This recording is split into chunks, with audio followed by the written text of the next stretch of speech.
Good morning class. कैसे हैं सभी? सो लास्ट क्लास में हमने केमिस्ट्री इन एवरीडे लाइफ का पार्ट 1 डिस्कस किया था। आज के इस वीडियो में हम पार्ट 2 की बात करेंगे, ठीक है। लेकिन उससे पहले मैं आपको बता देना चाहता हूँ कि जितने भी वीडियोस डाले जा रहे हैं आप सभी की हेल्प के लिए डाले जा रहे हैं, ताकि आप इस क्वारंटाइन टाइम पे भी, इस लॉकडाउन में भी अपने घर पे पढ़ सकें। तो जो भी लोग वीडियो देख लेते हैं वो कमेंट सेक्शन में डालें कि उन्हें वीडियो कैसा लगा। अगर उन्हें कोई भी डाउट है उसके बारे में डालें, और अगर उन्हें वीडियो समझ में अच्छे से आता है तो नीचे कोई भी लाइक थम और एनीथिंग सिंबल आप कमेंट सेक्शन में डालें, ताकि हमें पता चले कि आपने वीडियो पूरी तरह देख लिया है और आप चैप्टर को समझ चुके हैं, ठीक है। अभी तक जिन्होंने सब्सक्राइब नहीं किया है चैनल को, सब्सक्राइब कर लो और बेल आइकन को प्रेस कर लो। हर 1-2 दिन में आपके लिए साइंस से रिलेटेड वीडियोस आती रहेंगी, तो उनका नोटिफिकेशन आपको ऑन टाइम मिले, इसके लिए ये बहुत ज़रूरी है, ठीक है। अब हम बात करेंगे चैप्टर जो है हमारा केमिस्ट्री इन एवरीडे लाइफ के पार्ट 2 के बारे में। उससे पहले मैं एक बार लास्ट क्लास का थोड़ा सा रिवाइज करा देता हूँ। तो लास्ट क्लास में हमने इसके बेसिक इंट्रोडक्शन के बारे में देखा कि एवरीडे लाइफ में हमें कौन कौन सी केमिकल्स या किन किन चीज़ों के बारे में बात करनी है। उसके बाद हमने एसिड बेस थ्योरी पढ़ी थी, ठीक है। एसिड बेस थ्योरी में बताया था हमने कि भाई एक आरएनएस साइंटिस्ट थे जिन्होंने बताया था कि भाई एक्वस सॉल्यूशन में अगर कोई H+ डोनेट करेगा तो वो एसिड हो जाएगा, OH- डोनेट करेगा तो बेस हो जाएगा। फिर कुछ एग्जाम्पल देखे, HNO3 H2SO4 एसिड के थे, CaOH का होल ट्वाइस NH4OH, ये कुछ हमारे बेस के एग्जाम्पल थे, ठीक है। आगे चलते हैं। उसके बाद हमने बात की थी कि जो एसिड और बेस होते हैं उनको हम स्ट्रॉन्ग और वीक एसिड और स्ट्रॉन्ग और वीक बेस की कैटेगरी में कैटेगराइज कर देंगे। किस बेसिस पे? कि भाई अगर उनका आयोनाइजेशन 100% हो रहा है तो उस केस में तो वो कैसा हो जाएगा, हमारा स्ट्रॉन्ग हो जाएगा। और अगर आयोनाइजेशन 100% नहीं हो रहा है उस केस में वो हमारा कैसा हो जाएगा, वीक हो जाएगा, ठीक है ना। ठीक है, इस बारे में हमने बात कर ली थी। फिर आगे चलते हैं। उसके बाद हमने बात की थी कि न्यूट्रलाइजेशन रिएक्शन क्या होती है। मैंने बताया था कि जब भी हम कोई एसिड बेस की रिएक्शन कराते हैं तो एसिड और बेस जो है वो सॉल्ट एंड वाटर का फॉर्मेशन करता है, इसे हम न्यूट्रलाइजेशन रिएक्शन कहेंगे, ठीक है। अब आगे चलते हैं। आगे हमने देखा ब्रोंस्टेड-लोरी कंसेप्ट के बारे में। ब्रोंस्टेड-लोरी ने क्या कहा? ब्रोंस्टेड-लोरी ने क्या किया कि भाई उन्होंने केवल प्रोटोन यानी H+ के कंसेप्ट के बेसिस पे एसिड बेस को डिफाइन किया। उन्होंने क्या कहा कि जो भी H+ एक्सेप्ट करेगा वो तो हमारा क्या होगा, बेस होगा, और जो भी डोनेट करेगा, जो भी क्या करेगा, डोनेट करेगा, वो हमारा क्या हो जाएगा, एसिड हो जाएगा, ठीक है। इसके बारे में फिर हमने कॉन्जुगेट एसिड और कॉन्जुगेट बेस के बारे में कंसेप्ट हमने देखा था। कॉन्जुगेट एसिड, कॉन्जुगेट बेस क्या होते हैं, ठीक है। तो बेस से बनने वाला जो कॉन्जुगेट है वो होगा कॉन्जुगेट एसिड, और एसिड से बनने वाला जो कॉन्जुगेट है वो जाएगा कॉन्जुगेट बेस, ठीक है। उसके बाद हमने इनके बारे में बात की थी, ठीक है। मैंने आपको बोला था कि हम अलग से एक अलग वीडियो में हम बात करेंगे। किसके बारे में? हम अलग वीडियो में बात करेंगे कोऑर्डिनेशन बॉन्ड के बारे में। तो कोऑर्डिनेशन बॉन्ड जो है इसके बारे में अलग से बात करेंगे। कोऑर्डिनेट बॉन्ड और कोऑर्डिनेशन बॉन्ड हम इसे बोल सकते हैं, ठीक है। इसके लिए अभी से अलग से आपको एक वीडियो मिल जाएगी। आगे चलते हैं। आगे हमने बात की थी कुछ एक जनरल प्रॉपर्टीज़ की। किसकी बात की थी? जनरल प्रॉपर्टीज़ की। एसिड और बेस की कुछ जनरल प्रॉपर्टीज़ हमने देखी थी। हमने देखा था कि भाई एसिड क्या होते हैं, एसिड खट्टे होते हैं टेस्ट में, ठीक है। और ये क्या करते हैं, ये ब्लू लिटमस को रेड में कन्वर्ट कर देते हैं। ब्लू लिटमस को किस में? रेड में कन्वर्ट कर देते हैं। इनका पीएच जो है वो हमने देखा था कि भाई इनकी जो पीएच रेंज है वो 0 to 7 होती है, ठीक है। इसके बारे में हम बेस की बात की थी। स्वाद में कैसे होते हैं? कड़वे होते हैं, बिटर होते हैं। और ये रेड लिटमस को ब्लू में कन्वर्ट करते हैं। सोपी टू टच होते हैं, चिकने चिकने होते हैं, ठीक है। और इनका जो पीएच होता है वो 7 to 14 वेरी करता है, ठीक है। अब इससे आगे हम आज की वीडियो में बात करेंगे। तो देखिए आज की वीडियो में सबसे पहला जो टॉपिक है हमारा वो है हमारा dilute and concentrated acid and base, ठीक है। तो डाइल्यूट क्या होता है और कॉन्सेंट्रेट क्या होता है? देखिए पहले डेफिनेशन देखते हैं क्या कह रहा है। That if acid and bases contain high quality of water then they are called dilute, and if the quantity of acid or base is higher than water then these are called concentrate। देखिए इसको समझते हैं, समझना बहुत ज़रूरी है। इसको क्या होता है, दो तरह के सॉल्यूशन हम प्रिपेयर करते हैं। एक होता है हमारा डाइल्यूट सॉल्यूशन, एक होता है कॉन्सेंट्रेट सॉल्यूशन। किसी भी चीज़ का हम ये बना सकते हैं, ठीक है। डाइल्यूट क्या होगा? डाइल्यूट होगा कि जब हम सॉल्यूशन बना रहे हैं किसी भी चीज़ का और उसमें वाटर कंसंट्रेशन ज़्यादा है, यानी वाटर का अमाउंट बहुत ज़्यादा है, और उस पर्टिकुलर सॉल्यूट का या उस पर्टिकुलर हमारे कंपाउंड की अमाउंट बहुत कम है, तो ऐसे सॉल्यूशन को हम कहेंगे डाइल्यूट, ठीक है। अब डाइल्यूट और कॉन्सेंट्रेट जो है ये कंपेरेबल टर्म्स हैं। कैसी हैं? कंपेरेबल, यानी मैं किसी एक सॉल्यूशन को देख के नहीं कह सकता कि ये डाइल्यूट है या कॉन्सेंट्रेट है। उसको मुझे कंपेयर करना पड़ेगा किसी दूसरे सॉल्यूशन के साथ। जैसे मान के चलिए हमने 2 गिलास पानी लिया, एक गिलास में अलग पानी, एक गिलास में अलग पानी लिया, और हमने एक चम्मच चीनी को घोला और एक में 2 चम्मच चीनी को घोला, और ठीक है। तो यहाँ पर हम कह देंगे कि भाई 2 चम्मच चीनी जिस पानी में जिस ग्लास में हमने डिसॉल्व की है उसमें चीनी का कंसनट्रेशन ज़्यादा है, that means that is a concentrated solution. और जिसमें हमने 1 चम्मच चीनी घोली है वो एज़ कम्पेयर टू दूसरा जो ग्लास है जिसमें 2 चम्मच चीनी हमने घोल रखी है उसके कंपैरिजन वो कैसा हो जाएगा, डाइल्यूट सॉल्यूशन। लेकिन अगर यहीं पे मैं एक और ग्लास लूँ और उसमें इस बार क्या करूँ, मैं 3 चम्मच चीनी घोल दूँ 1 गिलास पानी में, तो अब क्या होगा कि जो सेकंड वाला ग्लास था जिसमें 2 चम्मच चीनी घुली हुई थी वो अब डाइल्यूट हो जाएगा as compare to the third glass जिसमें अब कितनी चीनी घुली हुई है, 3 चम्मच, क्योंकि वहाँ पे क्या हो गया, चीनी की कंसनट्रेशन ज़्यादा हो गई। तो थर्ड वाला जो है वो तो हमारा हो गया कंसनट्रेटेड सॉल्यूशन और सेकंड वाला हो गया डाइल्यूट सॉल्यूशन। अब बात आती है फर्स्ट की, तो फर्स्ट वाला तो सेकंड के रेस्पेक्ट में डाइल्यूट है तो थर्ड के रेस्पेक्ट में तो वो डाइल्यूट होगा ही होगा। ठीक है, तो इस तरह से आप समझ गए कि डाइल्यूट सॉल्यूशन क्या होता है और कॉन्सेंट्रेट सॉल्यूशन क्या होता है। तो जब हम ऐसे सॉल्यूशन एसिड और बेस के लिए बनाते हैं तो हम उन्हें बोलते हैं dilute acidic solution and dilute basic solution, और डाइल्यूट कॉन्सेंट्रेट क्या बोलते हैं, कॉन्सेंट्रेटेड एसिडिक सॉल्यूशन और कॉन्सेंट्रेटेड बेसिक सॉल्यूशन। ठीक है, अब हम बात करेंगे आगे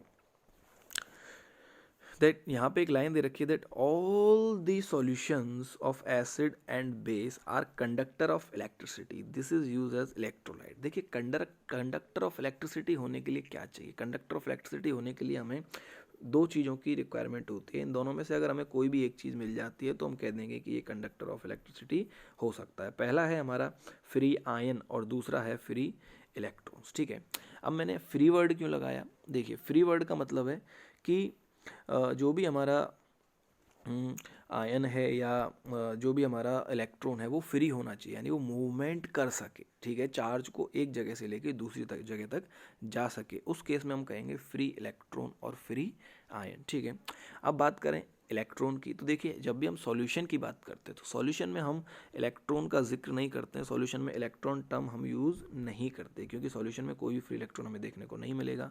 फ्री इलेक्ट्रॉन होते हैं हमारे मेटल्स में, लाइक कॉपर में हो गया। ठीक है, हमारे घरों में जो वायरिंग होती है उसमें फ्री इलेक्ट्रॉन के थ्रू इलेक्ट्रिसिटी फ्लो होती है। लेकिन अगर हम सॉल्यूशन की बात करें तो सॉल्यूशन में इलेक्ट्रिसिटी फ्लो होती है ड्यू टू आयंस, और आयंस कैसे, फ्री आयंस। ठीक है, जैसे हम एक एग्जांपल लेते हैं लाइक HCl को जब मैं वाटर में डिसॉल्व करूँगा तो ये क्या करेगा, यहाँ से H+ और Cl- आयंस में क्या हो जाएगा, डिसोशिएट, और ये जो आयन है these are called free ions. तो ये आयन क्या करेंगे, उस सॉल्यूशन में इलेक्ट्रिसिटी कंडक्ट कराने के लिए क्या होंगे, रेस्पॉन्सिबल होंगे। ठीक है, तो इस तरह के कहीं भी फ्री आयन हमें देखने को मिलेंगे तो हम कह देंगे कि भाई हमारा जो सॉल्यूशन है वो क्या होगा, वो इलेक्ट्रिसिटी कंडक्ट करेगा, that mean conductor of electricity होगा, और ऐसे सॉल्यूशन को हम इलेक्ट्रोलाइट कहेंगे। क्या कहेंगे, इलेक्ट्रोलाइट। ठीक है, आगे चलते हैं।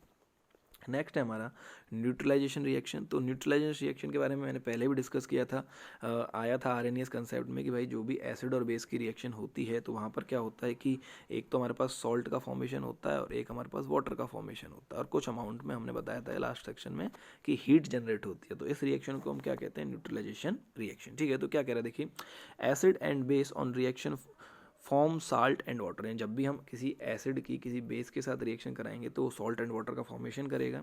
ठीक है, this reaction is called neutralisation reaction. ठीक है, इसको न्यूट्रलाइजेशन रिएक्शन कह देंगे। अब इस रिएक्शन में होता क्या है वो बहुत इंपॉर्टेंट है, क्या कह रहा है, it is exothermic reaction. Exothermic का मतलब होता है कि हमेशा जब भी ये रिएक्शन होगी तो प्रोडक्ट में कुछ अमाउंट में हीट हमें देखने को मिलेगी। यानी जब भी एसिड की बेस से रिएक्ट कराओगे तो जो आपका बीकर है, जो भी आपका बीकर है या कोई भी फ्लास्क है, तो वो गर्म हो जाएगा, यानी सिस्टम से हीट इवॉल्व होगी। ठीक है, रिएक्शन एक्सोथर्मिक होगी। हाँ, कह रहा है the salt form are strong acid and from strong acid and strong base are neutral. और जो हमारा सॉल्ट फॉर्म होगा ये कम्प्लीटली कैसा होगा, न्यूट्रल होगा। कैसा होगा, न्यूट्रल। कम्प्लीटली तो वो पता चलेगा, कम्प्लीटली हम नहीं कह सकते, हम ये कहेंगे कि वो न्यूट्रल हो भी सकता है, नहीं भी हो सकता, वो पता चलेगा कि वो कैसे नेचर का है। ठीक है, ये डिपेंड करेगा कि हम किस प्रकार के एसिड की किस प्रकार के बेस से रिएक्ट करा रहे हैं। देखिए आगे देखते समझते हैं इस चीज़ को, क्या कह रहा है। पहला पॉइंट इसमें ये निकल के आता है कि the salt form from the strong acid and weak base are acidic. अगर हम स्ट्रॉन्ग एसिड की वीक बेस से रिएक्शन कराएंगे तो क्या होगा कि स्ट्रॉन्ग एसिड है, एसिडिक कंटेंट ज़्यादा होगा, बेसिक कंटेंट कम होगा, तो जो सॉल्ट होगा वो एसिडिक नेचर का होगा। कैसे नेचर का, एसिडिक नेचर का। इसी प्रकार जब हम रिएक्शन कराएंगे वीक एसिड की स्ट्रॉन्ग बेस से तो जो सॉल्ट फॉर्म होगा वो कैसे नेचर का होगा, बेसिक। क्यों, क्योंकि स्ट्रॉन्ग बेस है। ठीक है, कैसा बेस है, स्ट्रॉन्ग बेस। ठीक है, और जब हम स्ट्रॉन्ग एसिड और स्ट्रॉन्ग बेस की कराएंगे तो हमारे पास आएगा न्यूट्रल। कैसा, न्यूट्रल हमारे पास सॉल्ट निकल के आएगा। अब सवाल ये आता है, क्वेश्चन ये आता है कि सर यदि हम वीक एसिड और वीक बेस की रिएक्शन कराएं तो हमारा सॉल्ट कैसा होगा।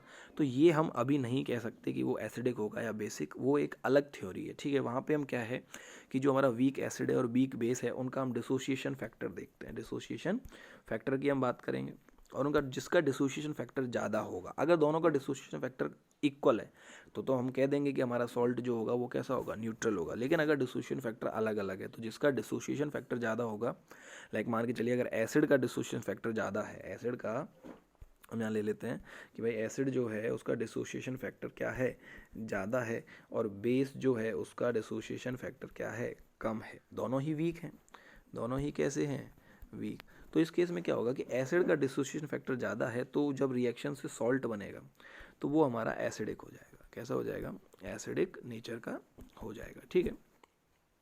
और अगर हम इसका उल्टा कर दें, लाइक बेस का अगर डिसोसिएशन फैक्टर क्या करें, ज़्यादा कर दें, एसिड का हम कम कर दें, तो हमारा जो सॉल्ट है वो कैसा हो जाएगा, वो बेसिक नेचर का हो जाएगा। कैसे नेचर का हो जाएगा, बेसिक नेचर का, ठीक है। चलिए अब कुछ एग्जांपल से इस न्यूट्रलाइजेशन रिएक्शन को समझते हैं।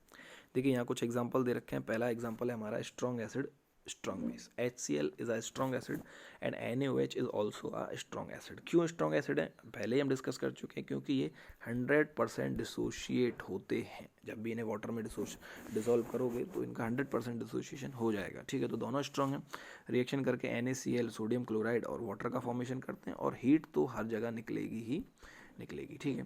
तो NaCl जो है ये हमारा एक न्यूट्रल सॉल्ट है। कैसा सॉल्ट है, न्यूट्रल, क्योंकि इसका फॉर्मेशन हुआ है स्ट्रॉन्ग एसिड और स्ट्रॉन्ग बेस की रिएक्शन से, ठीक है। नेक्स्ट हमारा एग्जांपल है यहाँ पर HCl विद NH4OH। तो यहाँ पर HCl हमारा स्ट्रॉन्ग एसिड होता है, लेकिन NH4OH की अगर हम बात करें तो यहाँ NH4OH is a weak base.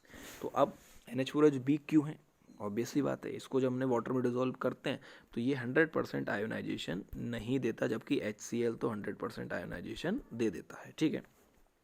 Product बनेगा NH4Cl यानी अमोनियम क्लोराइड। अब अमोनियम क्लोराइड कैसा बनेगा, पहले डिस्कस किया कि जब स्ट्रॉन्ग एसिड वीक बेस की रिएक्शन कराएंगे तो जो सॉल्ट बनेगा वो एसिडिक नेचर का होगा, ठीक है।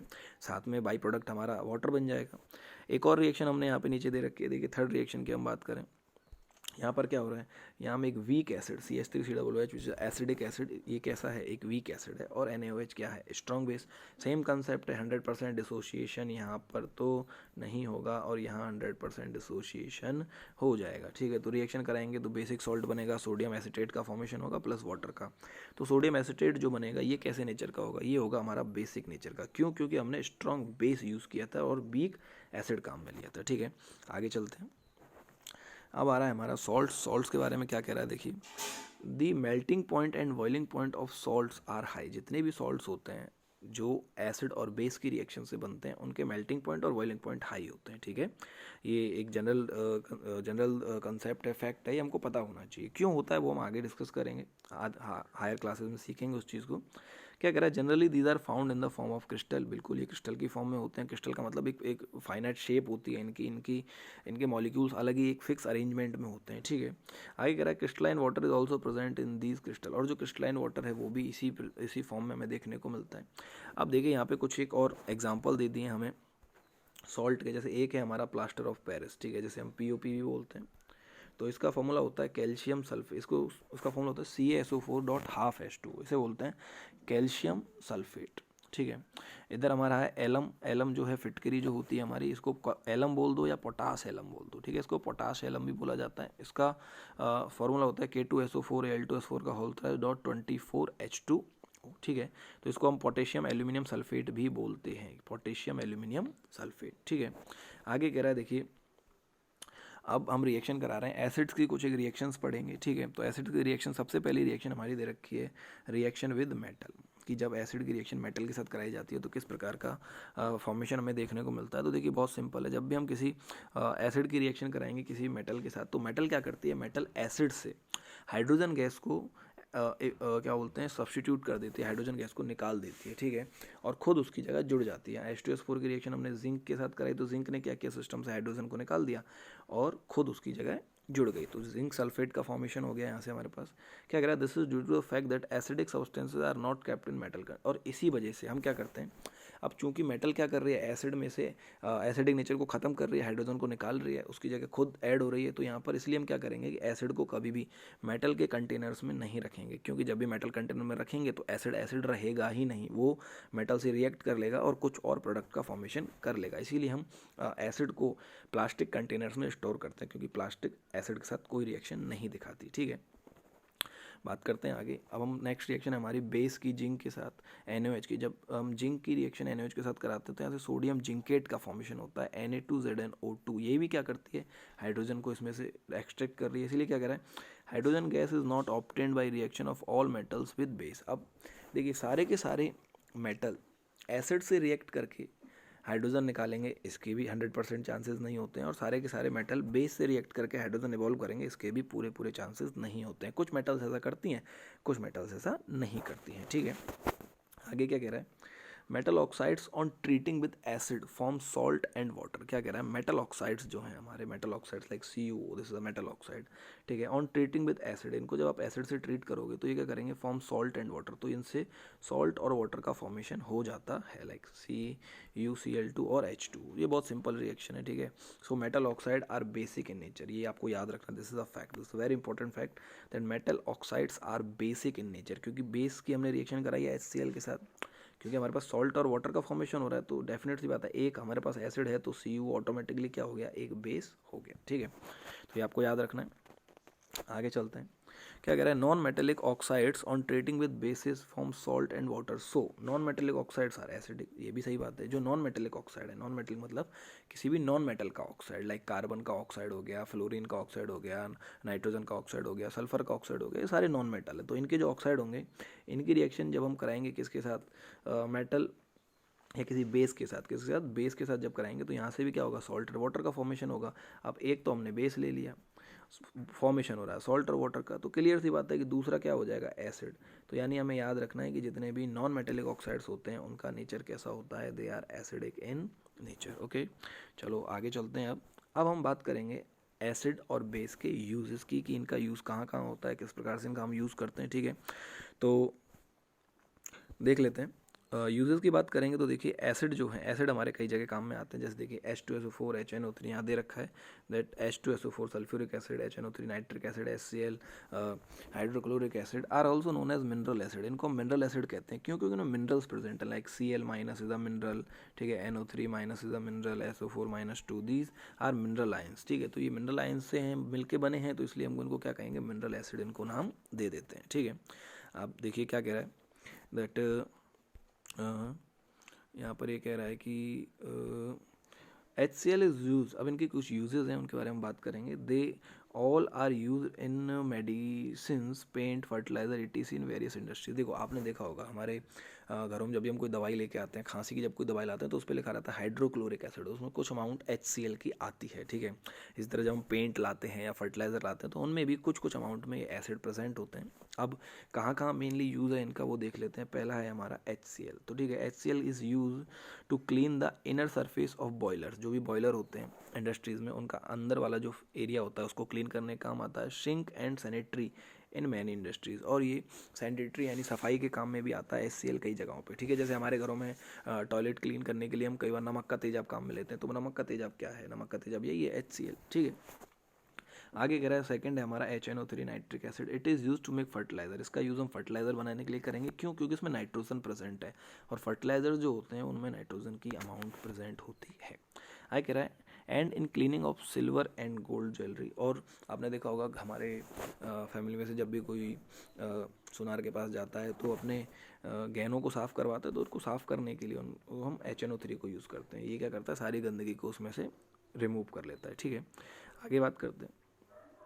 आगे कह रहा है, देखो एक बहुत इंपॉर्टेंट पॉइंट आता है, कई बार क्वेश्चन आता है दैट एक्वारेजिया, क्वेश्चन आता है दैट व्हाट इज एक्वारेजिया। ठीक है, तो सवाल आता है कि एक्वारेजिया क्या होता है भाई। तो देखिए हम क्या करते हैं कि HNO3 हम लेते हैं, HNO3 and HCl and HCl दोनों को मिलाते हैं, और रेशो क्या रखते हैं, रेशो रखते हैं 1:3।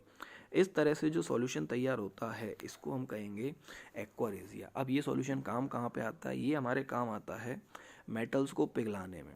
ठीक है, लाइक जब भी गोल्ड को साफ़ करना होता है, तो अगर हम एक्वारिजिया में उसको डाल दें HNO3 की जगह, तो ये एक्वारिजिया क्या करेगा, कुछ गोल्ड को भी उसमें से गला के और सॉल्यूशन में घोल लेता है, ठीक है। तो इसे हम एक्वारिजिया कहते हैं। कई गंदी सरफेसेस को साफ़ करने के काम आता है। लेबोरेटरिकल इंस्ट्रूमेंट्स जो बहुत ज़्यादा गंदे हो चुके होते हैं उनको भी हम इसकी हेल्प से साफ़ करते हैं, ठीक है। अब आता है हमारा H2SO4, जिसे हम कहेंगे सल्फ्यूरिक एसिड। ये बहुत काम में आता है, ठीक है। इसको किंग ऑफ एसिड कहते हैं। क्या कहते हैं? King of acid. और सबसे ज़्यादा यूज़ होता है इसका कार, बैटरीज़ में और बहुत सारी इंडस्ट्रीज़ में, ठीक है। और बस यही है इसके बारे में जानने के लिए। तो अब देखो यहाँ एक इंपॉर्टेंट पॉइंट क्या था, rate of industrial development of a country is measured from the use of H2SO4 in the industries of that country. यानी कोई भी कंट्री है, अगर हमें उसका इंडस्ट्रियल डेवलपमेंट देखना है तो हम ये चेक करेंगे कि वहाँ पर H2SO4 कितना यूज़ हो रहा है। ये भी एक मीज़र है पता करने का, ठीक है। आगे कह रहा है the acid found naturally in plants and animals are called organic acid. अब जो एसिड्स जो हैं, जो हमारे फूड प्रोडक्ट्स में प्लांट्स में हमें देखने को मिलते हैं, उन्हें हम कहते हैं ऑर्गेनिक एसिड, ठीक है। कौन कौन से हैं? जैसे देखो, एक आता है हमारा citric acid, tartaric acid, acetic acid, lactic acid. इसमें पहला आता है एसिटिक एसिड, जिसका फार्मूला है CH3COOH। ये हम एज अ फूड प्रिजर्वेटिव इसको काम में लेते हैं, यानी भोजन को सड़ने से बचाने के लिए इसका यूज़ किया जाता है। अचार को बचाने में काम करते हैं विनेगर के फॉर्म में, ठीक है। In the cleaning of furniture और वुड, लकड़ी को और फर्नीचर को भी साफ़ करने में हम एसिडिक एसिड का कई जगह काम में ले लेते हैं। इसके अलावा माइल्ड एंटीसेप्टिक के फॉर्म में भी ये सब काम में आते हैं हमारे, ठीक है। आगे चलते देखिए, हम बात करेंगे यूजेस ऑफ बेसिस की, ठीक है। तो बेस के यूज़ कौन कौन से हैं? सबसे पहला बेस आता है हमारे पास NaOH। NaOH जो है, इसके बारे में देखेंगे, ये है हमारा सोप इंडस्ट्री में काम आएगा, पेपर इंडस्ट्री में, टेक्सटाइल इंडस्ट्री में। ये आगे की वीडियोस में, आगे के चैप्टर्स में आपको समझ में आएगा कि सोप बनाने में NaOH का क्या रोल होता है, ठीक है। नेक्स्ट है कैल्शियम हाइड्रोक्साइड, COH का होल ट्वाइस, ठीक है। तो ये क्या है, इसको हम काम में लेते हैं to remove the acidity of soil. यानी मिट्टी जो है हमारी, उसमें कई बार क्या होता है कि एसिडिक रेन की वजह से एसिडिक नेचर उसका इंक्रीज़ कर जाता है, तो उसको डिक्रीज़ करने के लिए लैंड को हम उसमें कैल्शियम हाइड्रोक्साइड डालते हैं। मेनली ये किसान लोग जो होते हैं वो अपने खेतों में डालते हैं, ठीक है। It is a component of lime. ये लाइम और इंसेक्टिसाइड का कंपोनेंट होता है एक तरह से, उनमें इसका यूज़ किया जाता है। नेक्स्ट है हमारा MgOH का होल्टाइस, मैग्नीशियम हाइड्रोक्साइड। इसको हम मिल्क ऑफ मैग्नीशिया भी कहते हैं, और ये बहुत इंपॉर्टेंट है। हर कंपटीशन एग्जाम में एक सवाल इसमें से आता है, आपके एग्जाम में भी क्वेश्चंस पूछे जाते हैं, ठीक है। तो इसका यूज़ होता है एज अ एंटा एसिड, क्योंकि बेसिक नेचर का है। कई बार इंसान क्या करता है, ज़्यादा खाना खा लेता है, तो उसके पेट में HCl ज़्यादा सिक्रेट होता है उस भोजन को, फूड को डाइजेस्ट करने के लिए, जिससे उसके स्टमक में एसिडिटी बढ़ जाती है। तो उस बढ़ी हुई एसिडिटी को कम करने के लिए, ख़त्म करने के लिए नहीं, कम करने के लिए हम क्या करते हैं, MgOH के होल्टाइस का यूज़ करते हैं। और याद रखना, ये एक वीक बेस होता है। कैसा? वीक बेस, स्ट्रांग नहीं होता, वीक बेस होता है, ठीक है। अब बात करते हैं सॉल्ट्स की। कौन कौन सॉल्ट्स हमारे डेली लाइफ में काम आते हैं? देखिए, पहला है कैल्शियम कार्बोनेट, CaCO3, हमारे काम आता है। मार्बल का फार्मूला होता है ये, ठीक है। सीमेंट में इसका अमाउंट डाली जाती है, ठीक है। आयरन इंडस्ट्री में ये काम आता है, मैन्युफैक्चरिंग का फ्लो, फर्श बनाने के काम आता है, ठीक है। नेक्स्ट है AgNO3। ये हमारा AgNO3 जो है, ये भी काफ़ी इंपॉर्टेंट है। इट यूज, इसको बोलते हैं सिल्वर नाइट्रेट। ये हमारे काम आता है कहाँ पे? फर्टिलाइज़र और एक्सप्लोसिव। इसके हम खेतों में फर्टिलाइज़र बनाते हैं, एक्सप्लोसिव बनाने का काम आता है। और अगर आपको याद हो तो AgNO3 हम काम में लेते हैं जो बोटिंग के टाइम पे हमारी नेल पे जो स्याही लगाई जाती है, वो भी होती है AgNO3। नेक्स्ट है हमारा एलम, फिटकरी, ठीक है। फिटकरी आप सब जानते हो, प्योरीफिकेशन ऑफ वाटर, वाटर को प्योरीफाई करने का काम आती है। जो मिट्टी वाला पानी होता है, उस मिट्टी को प्योरीफाई करने के काम में हम फिटकरी को लेते हैं, ठीक है। तो आज की वीडियो में इतना ही। और अगर आपको समझ में आता है तो अगेन मैं रिपीट कर रहा हूँ, कमेंट सेक्शन में आप थम के थ्रू बता सकते हैं, ठीक है। और कुछ समझ में नहीं आता, कुछ डाउट आता है, तो आप कमेंट सेक्शन में डाल सकते हैं, ठीक है। नेक्स्ट वीडियो आपका 1-2 दिन में अपलोड हो जाएगा, तब तक इसको देखें आप। और इसके रिगार्डिंग जो PDF है, वो मैं नीचे डिस्क्रिप्शन में डाल दूंगा, वहाँ से आप PDF इसकी डाउनलोड कर सकते हैं। लास्ट वीडियो में भी PDF डाल दी थी, और जिन्होंने ये लास्ट वीडियो नहीं देखा है, तो वो लास्ट वीडियो जाके देखें। लास्ट वीडियो का डिस्क्रिप्शन में भी लिंक आपको मिल जाएगा, ठीक है। So thank you guys, keep watching, ठीक है। और पढ़ाई करिए अच्छे से, दैट्स ऑल।